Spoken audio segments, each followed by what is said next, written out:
আমরা আজকে দেখতে চলেছি একটি এইচডিএমআই অডিও এক্সট্রাক্টর। তো এইটার কাজ মূলত এইচডিএমআই থেকে অপটিক্যাল অডিও আউটপুট দেওয়া এবং এইচডিএমআই বাইপাস করা। তো এই অডিও এক্সট্রাক্টরটি হচ্ছে 4K 60 হার্জের। এই জায়গাতে যদি আমি 1080pও দিই তাও 60 হার্জ ডেলিভারি দিবে। এখানে আমরা দেখতে পাচ্ছি যে একটি এইচডিএমআই ইনপুট আছে। এই জায়গাতে লেখা আছে টিভি 2.0 অথবা 5.1।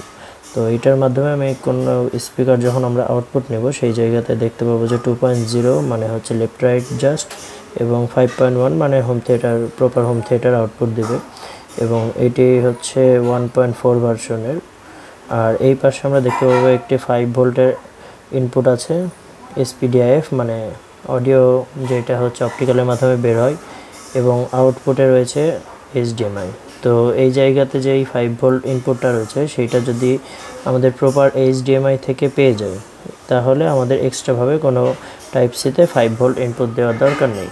আর এইটার জন্য প্রয়োজন হবে এইচডিএমআই কেবল, আর হচ্ছে এই ধরনের একটি প্যাসকর্ড বা হচ্ছে অপটিক্যাল কেবল বা ফাইবার অপটিক কেবল। তো এটার মাধ্যম দিয়েই আমাদের লাইটটা যাবে এবং লাইটের মাধ্যমে অডিও প্লে হবে। তো এইটা হচ্ছে কম বাজেটের মধ্যে একটি ভালো অডিও এক্সট্রাক্টর, যেটা আমি ইউজ করি মূলত অনেক দিন ধরেই।